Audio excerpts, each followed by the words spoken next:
Let's look at other news now. So Transnet through Richards Bay Terminals has circulated a notice that it will suspend the receiving of all cargo that is brought to the port via road freight. For more on this story, let's bring in SABC News reporter Jade Paulse. Jade, a good morning to you. I think before we even get to this notice that there is suspending the receiving of all cargo, I know that there's a massive backlog, though, that Transnet is facing in that area, correct? That is very true, and you can actually see it on your screens right now. There has been a notice that was circulated suspending the receiving of all cargo that is brought to the port via road freight. And the motivation is simply the road congestion in Richards Bay has reached uncontrollable levels. We're just driving up here. There were about over 200 trucks. We are told that some of them are going to just move down just to make way for more trucks that are coming. But on the ground, the truck drivers are still very frustrated. They are saying that they have not received any word from their bosses. They have not received any word from Transnet with regards to what exactly is happening. Some of them have been here since last week. Just to speak to some of them, let's bring them in right now. So if you can tell us where you're from and how long have you been here? Well, originally I'm from Northwest. The company is from Pretoria. We are working under Labukon. I arrived here at the port last night and then I slept over here. And up until now, we are still waiting to proceed. Has there been any communication from your company just with regards to the halting of cargo going into the port? No communication, because they only want us to jump the queue and to go inside to offload.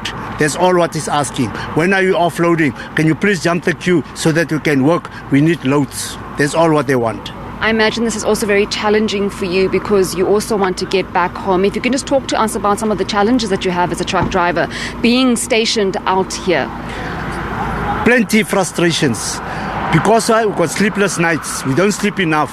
We have to drive throughout, and it's a risk because other drivers, when they get tired, they will just plunge into you. You'll never know when will that happen. In terms of this particular road, there has been several accidents with regards to trucks. You were just telling me off camera that there was an accident here also. Yes, 2 accidents. Trucks get into the other trucks, and that happened twice. Last night when I go to Mpumalanga, I saw on the N2 a truck plunge into the other one's trailers, and then up front again another one will get into the other one at the back. So people's lives are at risk.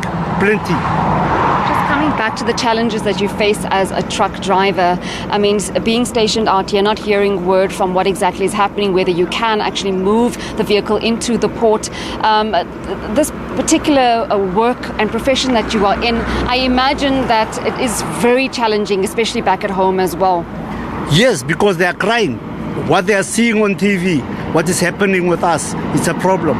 Even if now it's not happening with us physically, but with the other drivers, now they're telling us that he might come back or he might not come back. It's a risk, really a risk, because people are dying here. Thank you so much for sharing your views with us. I'm just going to move on to this gentleman over here. Sir, tell us, how long have you been outside the port waiting to go in?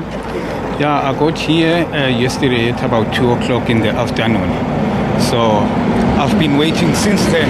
As you can see, I'm still waiting, and I don't even know when I will drive into the port. So yeah.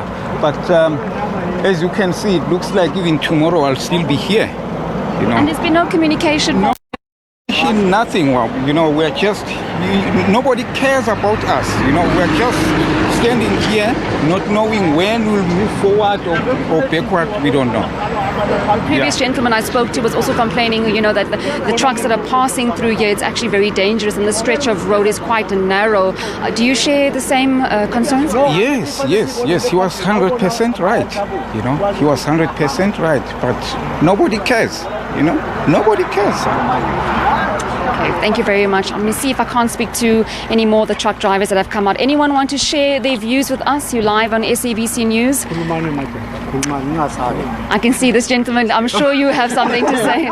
No, some of them are a bit shy there. But the frustration is palpable here on the ground. Many are saying that they don't know what's happening. I am told there is a meeting with Mhlathuze municipality as well as Transnet. We are going to try and speak to the Mhlathuze mayor to try and find out, has there been a resolution with regards to what's happening at Transnet? Will these trucks be able to move?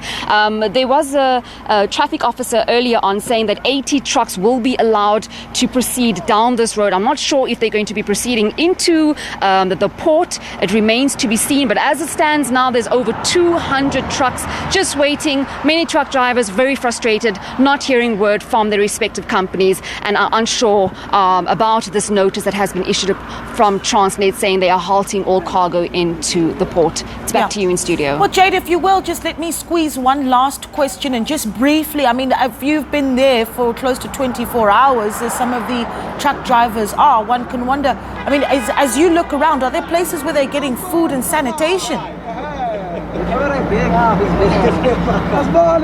That's just the thing. There's no toilets here. You know, when we're speaking to some of the truck drivers that don't want to go on air, many are saying that they are literally living out of their trucks. Some have ran out of food. They don't have food, and they don't want to leave the queue, because once you leave the queue, you have to start all the way back again. So many are saying they're running out of food. There's no sanitation. They've run out of water, and they are literally just waiting to hear if they can get in, praying and hoping that they can get in, but the living arrangements here and the situation is really dire. Some of them don't even want to leave from here. There are also concerns that their trucks might be compromised. So many are just waiting and hoping that the municipality and Transnet will respond to them today, and whether they will get word from the respective companies as well. Yeah, very, very concerning. Jade, thank you so much for bringing us that story. Our reporter, Jade Paulse, speaking to us there from KwaZulu-Natal.